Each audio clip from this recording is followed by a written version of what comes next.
하나님은 우리 모두에게 요단을 건너라고 말씀합니다. 요단강을 건너가라고 말씀합니다.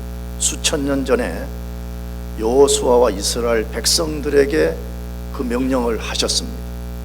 오늘 역시 우리에게 요단강을 건너라고 말씀하고 있습니다.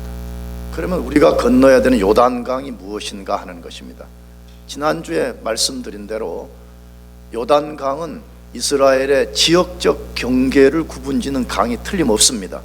그러나 성경은 그것을 통해서 요단강은 단순 지역적 경계를 넘어서 신앙의 경계라고 말해요.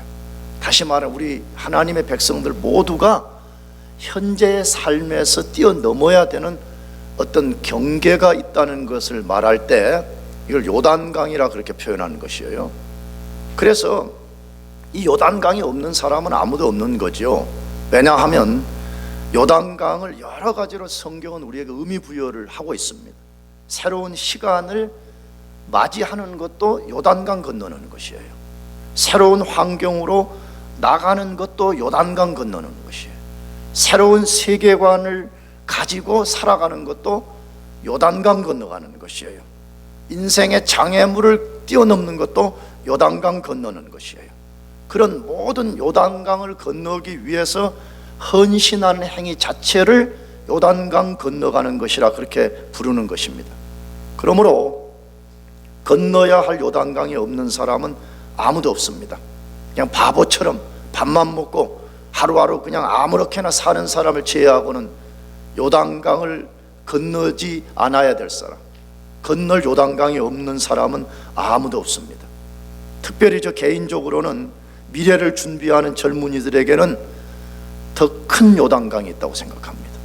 더 많은 건너야 될 요단강이 있다고 생각합니다. 그런데 문제는 이 강을 건너는데 두려움이 없는 사람은 아무도 없습니다. 다 두려움이 있습니다. 저는 지난주에 고백했습니다. 저 자신에게도 두려움이 있습니다. 아니 심지어 여기 예배하고 찬양하고 우리 준표 형제가 오늘 두려움에 관련된 곡을 선정해서 그 찬송을 부르는데 그 순간에도 나 자신이 오버랩되는 거예요. 나도 두려움이 있지, 그 생각이 드는 것입니다. 그래서 하나님은 요단강 건너는데 두려움을 갖는 우리들에게 요단강 건너라고 명령만 하지 않습니다.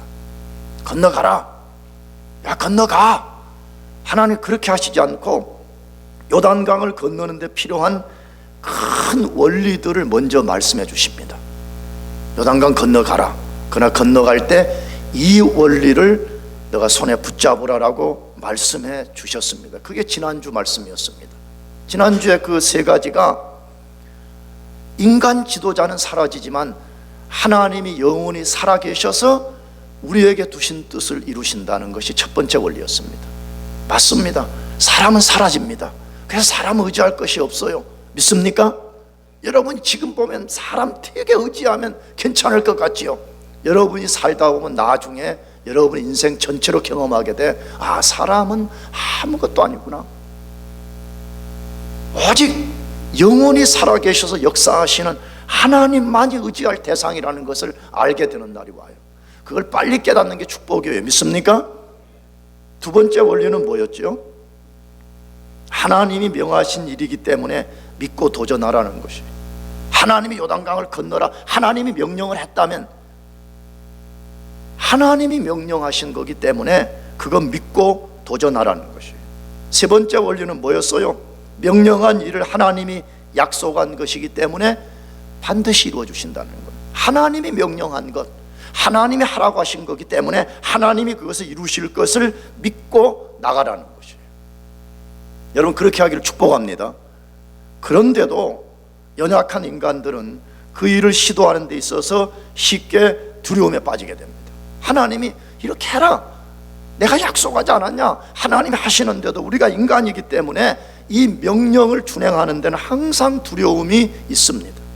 그래서 오늘 본문에서는 요단을 건너는 우리가 가져야 되는 또 다른 원리를 우리들에게 반복해서 말씀해 주고 있습니다. 그것이 무엇입니까? 오늘 본문의 핵심적 원리는 무엇이에요? 세 번 반복된 말씀이죠. 마음을 강하게 하고 담대히 하라는 것입니다. 마음을 강하게 하고 어떻게 하라고요? 담대히 하라. 6절에서 마음을 강하게 하고 담대히 하라. 7절에서 마음을 강하게 하고 담대히 하라. 9절에서 마음을 강하게 하고 담대히 하라. 그렇게 말씀했습니다. 내가 자주 말씀드리죠. 성경을 읽을 때 문맥의 내용을 잘 이해하는 것도 필요해요. 첫째는. 그러나 두 번째는 반복되는 단어가 무엇인가를 주목하는 게 매우 중요해요. 우리도 그러잖아요.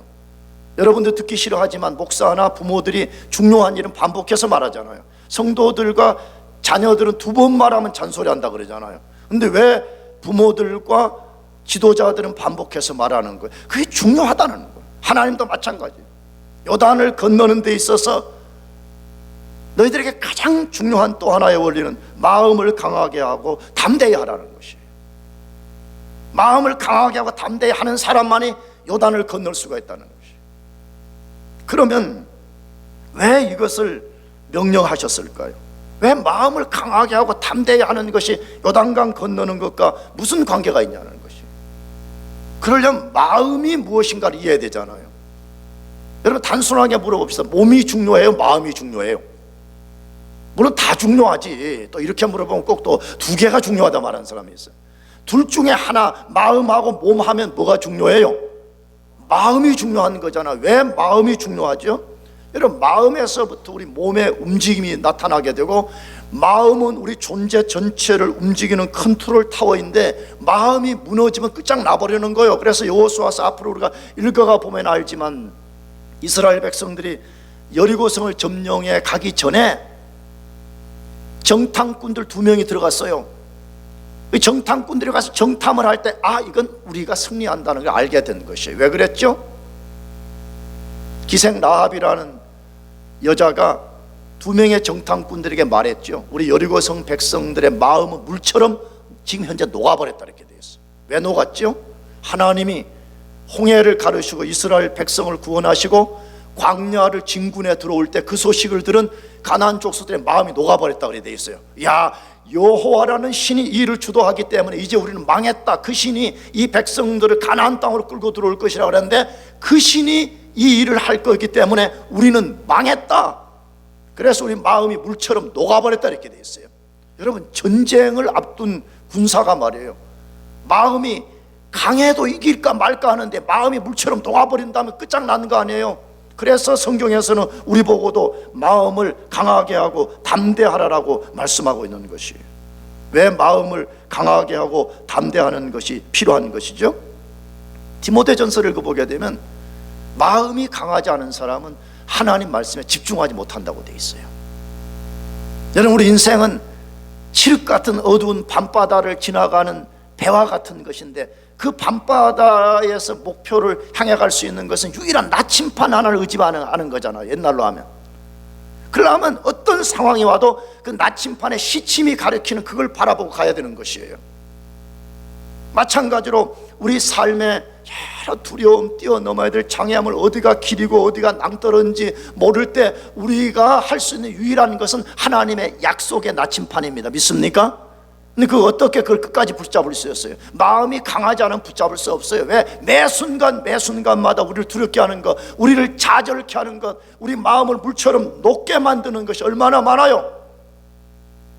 그럼 마음이 강하지 않으면 하나님의 약속을 붙잡고 하나님께 집중할 수가 없습니다. 아무도 할 수가 없어요. 나도 여러분도 아무도 할 수 없어요. 그건 우리 경험으로도 알 것이에요. 그렇잖아요. 그래서 마음을 강하게 하라고 말하는 거예요. 세 번째로는 마음을 강하게 할 때만이 강력한 행동을 할 수가 있는 거잖아요. 여러분 무슨 군인들이나 아니면 스포츠 게임 같은 거 할 때 시합 전에 막 모여서 막 으쌰 I can do it, I can do it, you can do it 막 이렇게 하는 이유가 어디 있어요? 군대도 막 나가기 전에 막 필승 뭐 해골 뭐 이렇게 하면서 막 구호를 외치는 게 어디에 있는 거예요? 마음을 어떻게 하려고 그러는 거예요? 강하게 하려고 그러는 거예요. 너무 제대 병장들이 많아가지고 오늘 목자 임명식이 군대 같았어요. 군대. 내가 꼭 연대장 같았어요. 연대장 뒤에 앉아 있는데 재원이는 또 군대 제대하고 온 지도 얼마 안 돼가지고 군대물이 그대로 묻어 있어가지고 좋은 거지, 좋은 거. 여러분, 우리가 전투에 나가기 전에, 스포츠 게임 하기 전에 우리 마음을 막 돋우는 이유가 어디에 있는 것이에요? 여러분, 마음이 강해야만이, 마음이 담대해야만이 우리가 담대하게 행동할 수 있기 때문에 그런 것입니다. 이것은 성경에 수많은 이그젬플을 갖고 있는데, 그 중에 대표적인 것이 지난주에도 언급했지만, 이스라엘 백성들이 가나안 땅에 들어가기 전에 이스라엘 백성들이 하나님, 우리 12명의 정탐꾼을 보내게 해주세요 요청했어요. 민수기서에 보게 되면 하나님 명령한 것처럼 보였지만, 신명기서를 보게 되면 이스라엘 백성 요청했어요. 하나님, 우리 겁납니다. 들어갈 수 있는지 정탐 좀 하게 해주세요. 그런 거죠. 그랬더니 하나님, 그래? 그럼 너 12명 가서 정탐해 오너라 그랬어요. 우리가 잘 알듯이 똑같은 장소를 똑같이 보고 온 거 아니에요, 12명이. 근데 10명의 사람들은 와서 우리는 절대 불가능합니다 하고 불신앙에 보고했습니다. 그러나 2명의 정탐꾼들, 여호수아, 갈렙은 우리는 할 수 있습니다. 그들은 우리의 밥입니다. 그렇게 말했어요. 우리는 숟가락만 갖고 가서 퍼먹으면 됩니다. 이렇게 보고한 거예요. 그러면 어떻게 똑같은 장소를 똑같은 사람이 봤는데 전혀 다른 보고를 할 수 있냐는 것이 마음의 차이입니다. 무슨 차이라고요? 마음의 차이예요. 마음의 차이. 여호수아, 갈렙은 하나님의 약속을 확 믿었기 때문에 마음이 강하고 담대해서 그 눈을 갖고 보니까 이 가나안 족속들은 허접하기 그지없는 거예요. 그냥 모래 위에 인생들이 세워졌다는 걸 보게 되는 거예요. 근데 마음이 강하고 담대하지 못한 10명의 정탐꾼은 숫자만 많았지 가서 보고 온 게 아무것도 없다고 성경에 되어 있어요. 하나님이 말한 것 외에는 다른 걸 보고 온 것이 없었더라고 성경에 기록되어 있어요. 그래서 마음을 강하게 하고 담대히 하는 게 그토록 중요하다는 것이에요. 그렇다면 왜 우리가 마음을 강하게 하고 담대하게 해야 되냐, 이게 왜 마음을 우리가 강하게 하고 담대해야 되냐?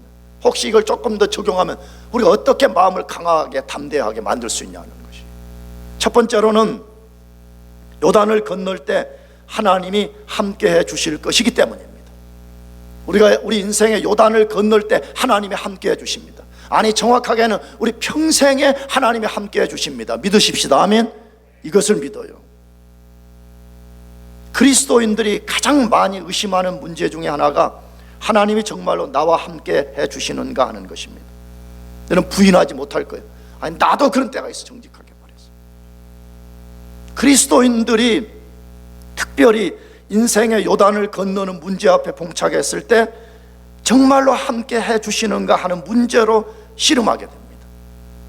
이 씨름 때문에 힘을 소진해 버려서 정작 요단을 못 건네는 거예요. 그 다른 말하기는 구원의 확신이 없는 거예요. 나 구원 받았나? 나 진짜 하나님 자녀 맞는가? 맨날 이것 갖고 싸움하는 거예요. 근께는 전라도 말이군요.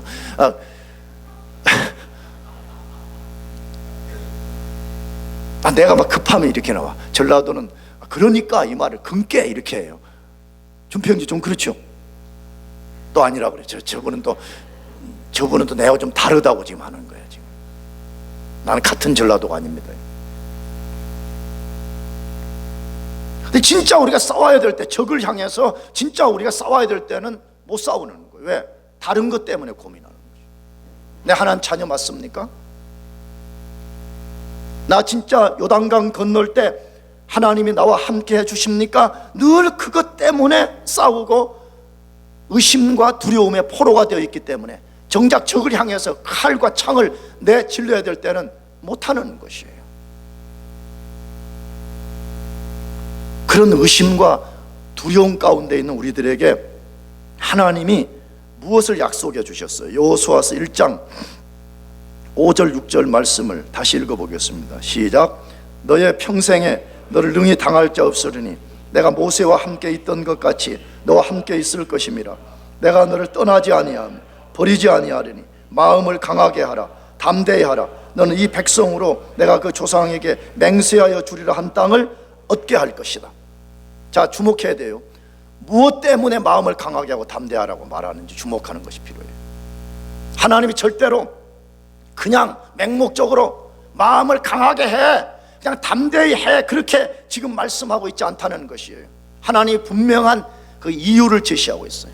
무엇 때문에 마음을 강하게 하고 담대히 하라고 말씀하고 있죠? 첫째로는 하나님이 모세와 함께 했던 것처럼 평생에 함께 하면서 요단을 건너게 해주겠다는 것이에요. 이걸 믿읍시다. 아멘.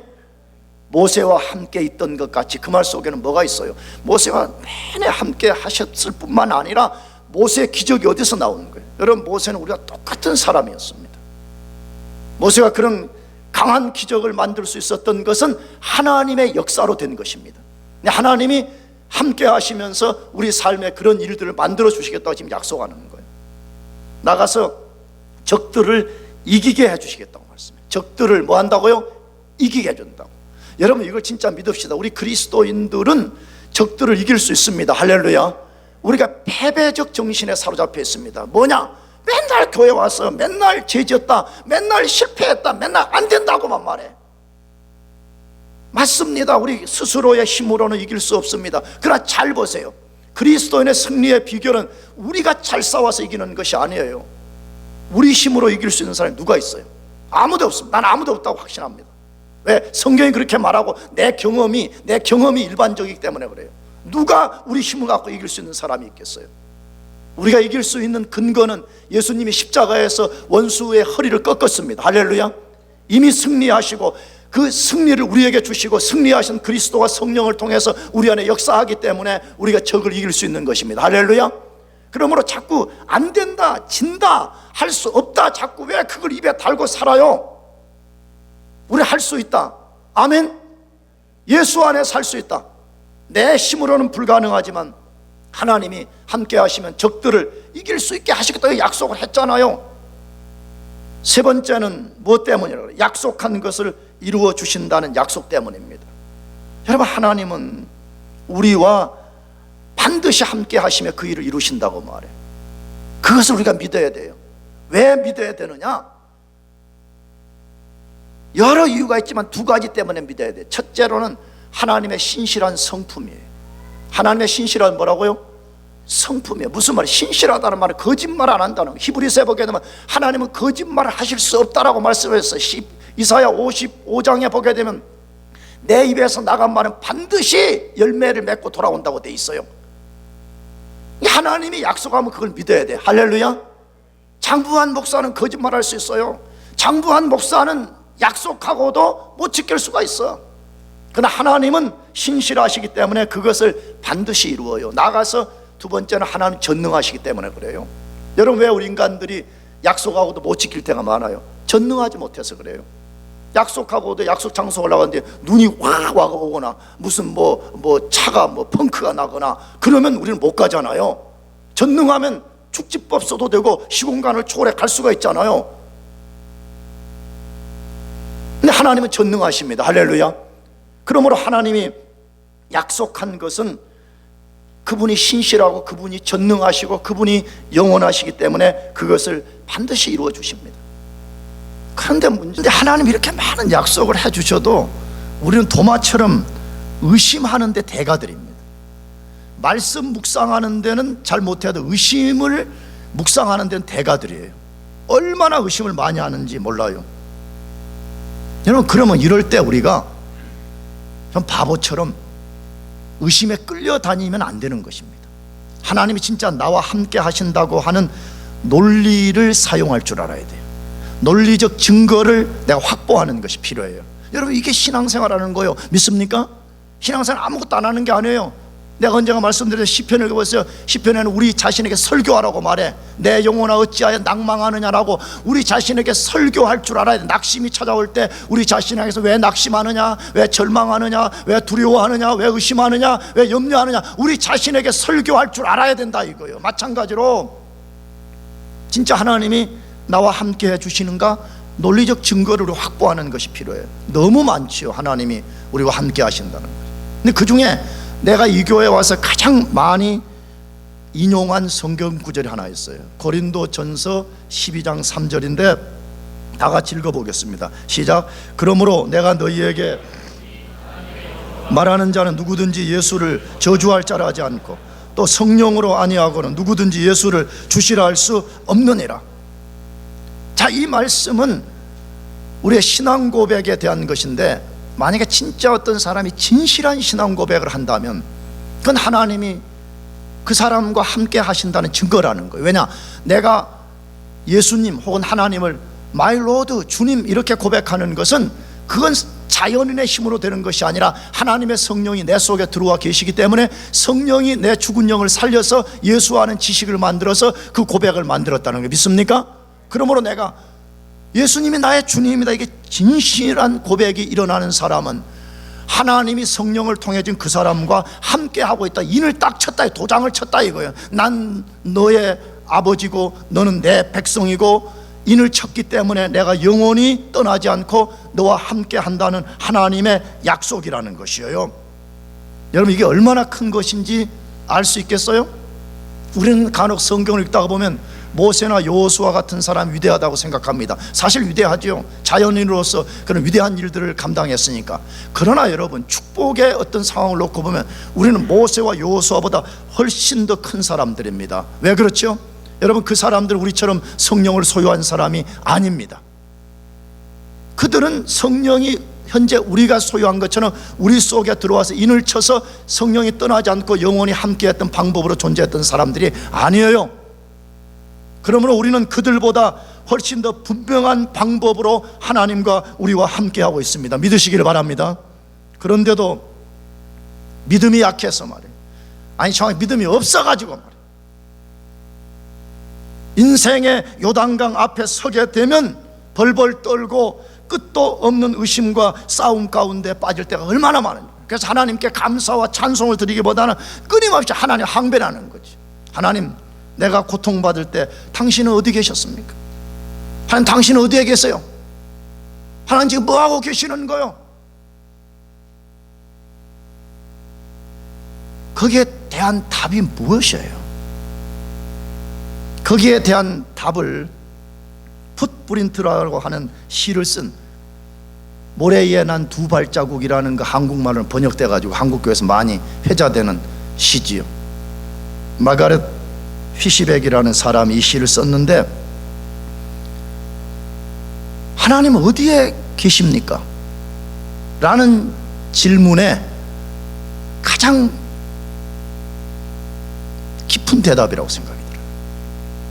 내가 이 긴 시를 읽어볼 거니까 한번 잘 들어보세요. 어느 날 밤 나는 한 꿈을 꾸었다. 나의 주님과 함께 바닷가를 거닐고 있었다. 어두운 하늘 저편으로 나의 생의 순간들이 흘러 지나가고 있었다. 한 장면이 지날 때마다 나는 발자국 두 쌍이 모래 위에 찍혀 있음을 보았다. 내 것과 주님의 것, 이렇게 두 쌍이었다. 그런데 마지막 장면이 지날 때 내가 보니 모래 위에는 한 쌍의 발자국밖에 찍혀 있지 않았다. 순간 나는 그때가 내 인생에서 가장 힘들고 슬프던 때였음을 기억했다. 나는 이것이 마음에 걸려서 주님께 내 딜레마에 대해서 물어보았다. 주님, 제가 처음 주님을 따르기로 했을 때 당신은 제 평생 동안 함께 해주시겠다고 하지 않았습니까? 그런데 제가 보니 제 인생에 가장 고통스러웠던 때에는 발자국이 한 쌍밖에 없더군요. 저는 이유를 알 수가 없었습니다. 제가 당신을 가장 필요로 할 때 당신은 제게서 떠나 있더군요. 그때 주님은 내게 이렇게 속삭여 주셨다. 나의 사랑하는 아이야, 나는 너를 사랑하고 내가 그 어떤 고통과 시험을 당할 때에도 절대 너를 떠나지 않았단다. 내가 한 쌍의 발자국밖에 보이지 않는다고 하는 그때는 내가 너를 등에 업고 걸어갔던 때란다. 여러분, 하나님이 우리 인생의 요단을 건널 때뿐만 아니라 우리의 일생 동안 우리와 함께 해주시는 것을 믿으시길 바랍니다. 그것을 믿고 요단을 건너가요. 할렐루야. 그것을 믿고 요단을 건너가시길 바랍니다. 두 번째로, 왜 우리가 마음을 강하게 하고 담대히 해야 되느냐? 어떤 상황에서도 하나님 말씀을 지켜야 되기 때문에 그렇습니다. 어떤 상황에서도 하나님 말씀을 뭐 해야 되기 때문에? 지켜야 되기 때문에 마음을 강하게 하고 담대히 하라고 말씀하고 있습니다. 여러분, 지금 이 본문의 논리의 진전, 변화가 어떻게 일어나고 있는지를 주목해야 됩니다. 앞에 다루었던 이유는 뭐였어요? 하나님이 우리와 함께 해주신다는 그분의 약속 때문에 강하고 담대하라는 거예요. 그러나 지금 두 번째의 포인트는 뭐죠? 우리를 향한 하나님의 요구 때문에 그렇게 해야 된다는 것이에요. 그러면 그분의 우리를 향한 요구가 구체적으로 무엇이에요? 여호수아서 1장 7절 말씀을 다 같이 읽어보겠습니다. 시작. 오직 너는 마음을 강하게 하고 나의 종 모세가 내게 명한 율법을 다 지켜 행하고 좌로나 우로나 치우치지 말라. 그리하면 어디로 가든지 형통하리니. 담대해야 될 이유가 뭐라고 기록되어 있어요? 요단강을 건널 뿐만 아니라 요단강 건너 가서 그 땅에서 하나님 말씀을 지키기 위해서라고 말씀하고 있습니다. 이 논리의 진전과 변화를 주목해야 돼요. 다시 앞에서는 내 너와 함께 해줄 거기 때문에 걱정 말고 담대하라는 것이에요. 그리고 두 번째는 뭐라는 거예요? 이제는 너가 할 일이 있다는 거예요. 너가 요단강 건너가서 어떤 상황이 와도 하나님 말씀을 지키기 위해서 마음을 강하게 하고 담대히 하라, 이렇게 말씀하고 있는 것이에요. 그러면 왜 말씀 지키는데 강하고 담대함이 필요해요? 왜 하나님 말씀을 지키는데 강하고 담대함이 왜 요구되냐 하는 것이에요. 소극적 이유와 적극적 이유가 있다고 성경에서 말해요. 소극적 이유는 이스라엘 백성들로 말씀을 지키지 못하게 하는 요단강 너머의 수많은 유혹, 위험들 때문이라 그렇게 말해요. 지난주에도 잠깐 말씀드렸지만 이스라엘 백성들이 건너가는 가나안 땅에는 이스라엘의 세계관, 이스라엘의 정체성을 흔드는 수많은 요소들이 있었습니다. 수많은 것들이 있었어요. 그 중에 대표적인 것이 뭐예요? 가나안 땅 사람들의 신관이었습니다. 그들은 바알과 아세라라는 신이 비를 주관하며 풍요를 준다고 믿고 사는 신관, 세계관을 가지고 있었습니다. 그래서 그 신은 바알과 아세라 신전에서 사람들이 와서 남녀가 성관계를 가지면 그 신이 좋아해서 풍요와 다산을 준다고 믿었습니다. 그래서 사람들이 부도덕과 상관없이 그 신전에 와서 온갖 더러운 짓을 행하는 아주 부도덕한 일을 일삼았습니다. 그것이 가나안 땅의 세계관이었고 신관이었습니다. 그런데 이스라엘 백성의 신관과 세계관은 전혀 달랐습니다. 하나님만이 유일한 신이라는 거예요. 할렐루야. 하나님만이 살아계신 진짜 유일한 신이고 그 하나님이 만물을 주관하며 비와 풍요와 우리 인생의 모든 것을 주관한다는 것을 믿는 신관과 세계관을 갖고 있었습니다. 그런데 그 하나님은 눈에 보이지 않고, 하나님 눈에 안 보입니다. 가나안 신들은 대문만 열고 나가면 온 동네가 바알과 아세라리 눈앞에 세워져 있고, 가나안 사람들은 그 신이 복을 준다, 그 신이 풍요를 준다고 하니까 믿음 없는 이스라엘 백성들이 계속해서 세계관의 갈등이 일어나고, 신관의 갈등이 일어나고, 인생관의 갈등이 일어나고, 수많은 충돌과 유혹과 위험이 있었던 것입니다. 하나님이 그걸 내다본 것이에요. 그래서 하나님이 그런 상황이 펼쳐져도 눈도 깜짝하지 말라 그 말이에요. 그 귀 기울일 것 하나도 없다는 거예요. 마음 쫄 것 하나도 없다는 거예요. 오직 하나님의 율법 지키는 그 일에 담대하라는 것이에요. 그런 거 신경 딱 끄라는 거예요. 오직 하나님 말씀만 지켜 살라는 거예요. 여러분, 지금 우리가 똑같은 상황 아니에요? 지금 우리가 그리스도인들이 삶이 어려운 이유가 어디 있다고 자꾸 하는 게 믿음이 없으니까. 아니, 세상은 뭐 이렇게 비트코인 했고 돈 번다, 뭐 했고 돈 번다, 근데 맨날 교회 와가지고 기도만 해가지고 뭐가 됩니까? 그러니까 교회 내팽개쳐버리는 거 아니에요? 기도 안 하는 거 아니에요? 하나님의 방식은 아니라는 게, 하나님의 백성들은 바알과 아세라의 방식으로 사는 것이 아니라 하나님으로 산다는 거예요. 믿습니까? 하나님만 의지하고 내가 하나님의 말씀을 붙잡는 그 일만 내가 한다면 하나님이 내 인생을 책임질 것이라는 거, 그건 믿고 살라는 거예요. 그러려면 담대함이 필요하잖아요. 적극적 이유는 무엇이에요?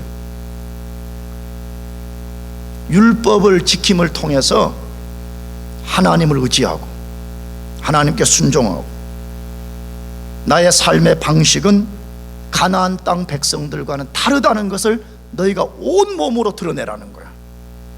그래서 하나님을 알지 못하는 가나안 족속들에게 하나님이 누구인가를 보여주라는 거야.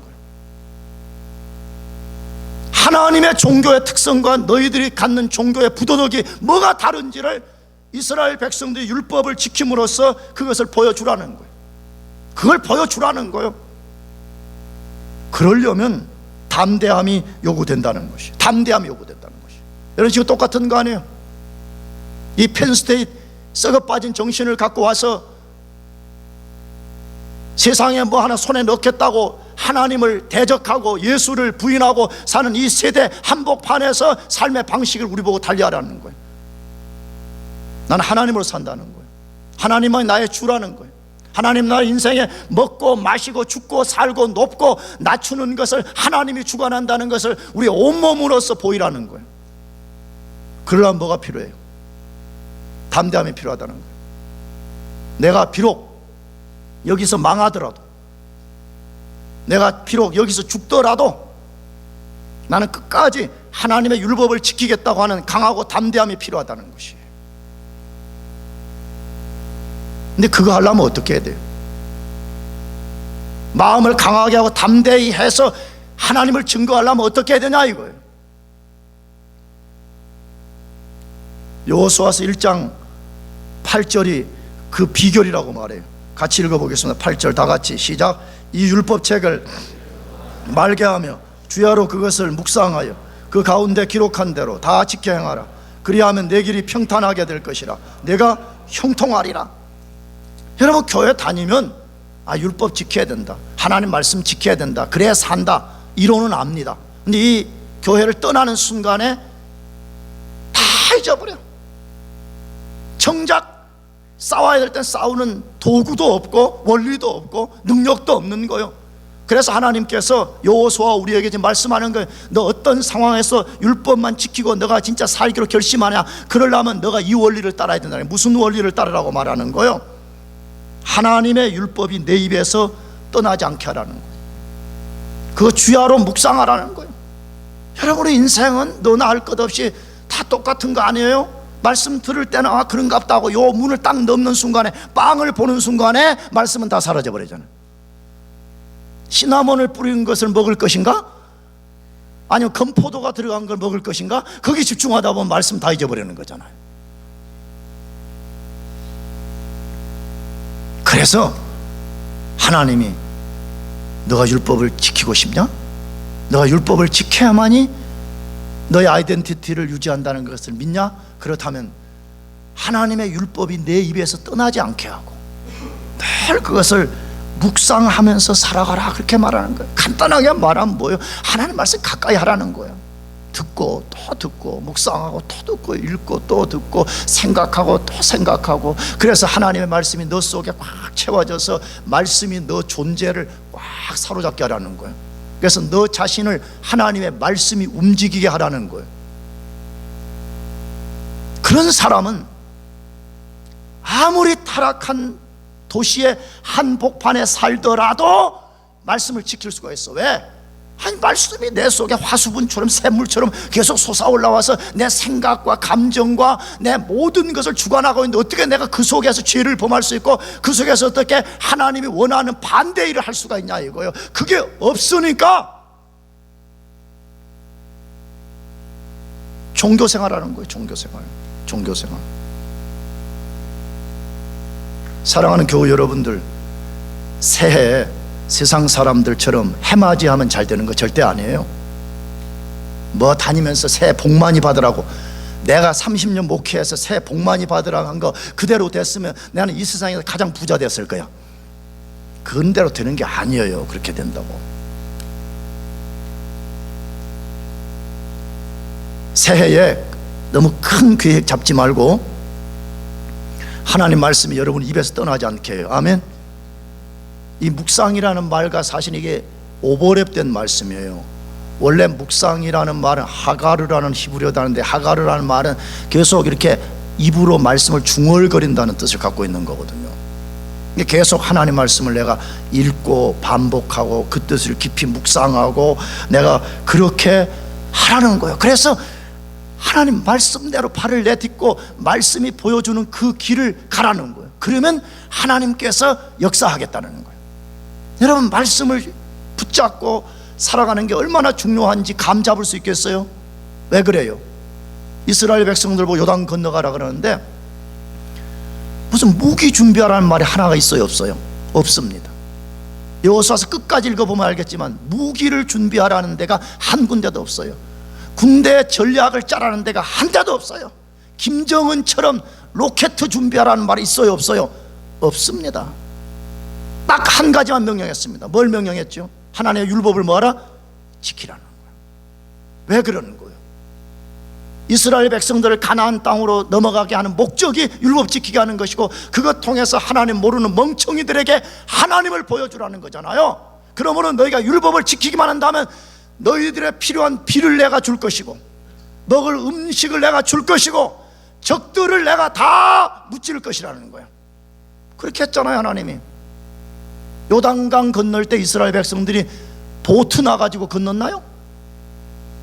하나 더 물어보세요. 여리고 성은 이스라엘 백성들이 무너뜨린 거예요? 무너진 것을 받은 거예요? 1번 무너뜨렸다, 2번 무너진 걸 받았다. 몇 번이에요? 2번이잖아요. 우리는 그냥 말할 때는 이스라엘 백성이 돌아가지고 여리고성을 무너뜨렸다 그렇게 말했지만, 여리고 이스라엘 백성들이 돌았기 때문에 무너진 게 아니에요. 하나님이 무너뜨려 준 거예요. 무너뜨린 걸 그들이 받은 거예요. 그러므로 오늘 우리에게 요구되는 똑같은 거예요. 하나님의 율법을 지키라는 게. 할렐루야. 하나님 율법 지키는 그 일. 이번 학기에 내 삶에 어떠한 위기가 찾아오고 유혹이 찾아오고 그래도 나는 말씀만 지키겠습니다. 나 그거 위해서 내가 이번 학기에 내 몸을 바치겠습니다.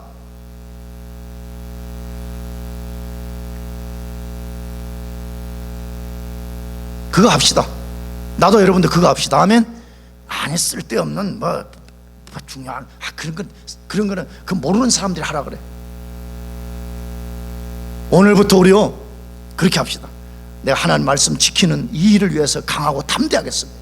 내가 어떤 상황이 펼쳐져도 말씀에 타협하지 않고, 어떤 유혹이 와도 나는 오직 이 말씀 지켜가겠습니다. 여러분, 그렇게 하기를 축복합니다. 마지막 세 번째로, 왜 우리가 담대하게 해야 돼요? 우리가 하나님 명령에 순종할 때 하나님이 그거 반드시 이루어 줄 것이기 때문에 그렇습니다. 우리가 진짜 하나님 말씀에 순종한다면 하나님이 그거 이루어 주실 것이기 때문에 강하고 담대하라고 그래요. 네, 마지막으로 질문하려고 그래요. 여러분은 왜 하나님이 여러분에게 좋습니까? 아니, 이것부터 물어보세요. 여러분 진짜 하나님이 좋아요? 예수 믿는 게 진짜 좋아요? 어제도 우리 세미나 때 말했지만 예수 믿는 게 너무 좋아서 미치겠어요? 그건 조금 다르군. 내가 보기에는 여러분 아직 안 미쳤어. 내가 어느 목사 인용해서 말해줬지, 예수 믿는 것이 너무 좋아서 살 빠진다고. 예수 믿는 게 너무 좋아서 미칠 뿐만 아니라 예수 믿는 게 너무 좋아서 뭐가 빠진다고? 살이 빠지는 거. 여러분들이 하나님이 좋은 이유들이 있을 줄 압니다. 저도 하나님이 좋은 이유가 너무 많습니다. 그 중에 하나가, 저는 하나님이 매우 합리적이고 논리적인 것이 너무 좋습니다. 하나님은 여호수아와 우리에게 요단 건너라고 명령하실 때 단순 무식하게 하지 않으신다는 것입니다. 왜 건너가야 하는지를 알려주시고, 어떻게 건너야 할지를 알려주시고, 그 명령에 순종할 때 어떤 복이 있는지를 말씀해 주신다는 것입니다. 그렇다면 우리가 마음을 강하게 하고 담대히 해서 하나님 명령에 순종해서 우리 인생의 요단을 건너면 하나님이 어떤 복을 약속해 주셨냐는 것이에요. 그게 여호수아서 1장 7절 8절 말씀인데 한 번 더 읽어보겠습니다. 오직 너는 마음을 강하게 하고 극히 담대히 하여 나의 종 모세가 내게 명한 율법을 다 지켜 행하고 좌로나 우로나 치우치지 말라. 그리하면 어디로 가든지 형통하리니 이 율법책을 내 입에서 떠나지 말게 하며 주야로 그것을 묵상하여 그 가운데 기록한 대로 다 지켜 행하라. 그리하면 내 길이 평탄하게 될 것이라. 내가 형통하리라라고 되어 있습니다. 하나님이 무슨 복을 약속했어요? 우리가 그 복을 다루기 전에 주목해야 될 단어가 하나 있다고 말하죠. 뭐지요? 그리하면, 7절에도 그리하면, 8절에도 그리하면이라고 되어 있습니다. 뭐 요구하는 것이에요? 너희가 나의 명령, 나의 약속을 받았지만 너희들이 이렇게 순종할 때만 역사가 일어난다는 거예요. 만일에 순종하지 않는다면, 믿음의 발을 내딛지 않는다면 역사는 일어나지 않는다라고 말씀하는 것이에요. 그래서 두 번이나 반복해서 그리하면, 그리하면이라고 말씀해요. 하나님 우리에게 요구하는 게 있다는 거예요. 내 약속을 믿고 그리해보라는 거예요. 순종해 보라는 거예요. 도전해 보라는 거예요. 발을 내디뎌 보라는 거예요. 그럴 때 하나님께서 역사해 주시겠다라고 말씀하고 있습니다. 사랑하는 교우 여러분, 왜 우리 자신은 그토록 빈궁해요? 왜 하나님의 역사를 경험한 간증이 그토록 없는 거예요?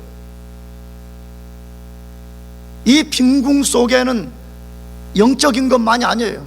왜 우리 인생은 이토록 가난하고, 왜 우리 인생은 이토록 간증이 없는 거예요?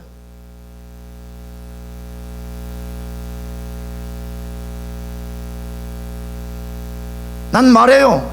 아까도 말했지만 목사가 변변치 못해서 목사 똑바로 못하는 거, 목회 똑바로 못하는 거 나는 진짜 부끄러움 없이 인정해요. 사실이에요.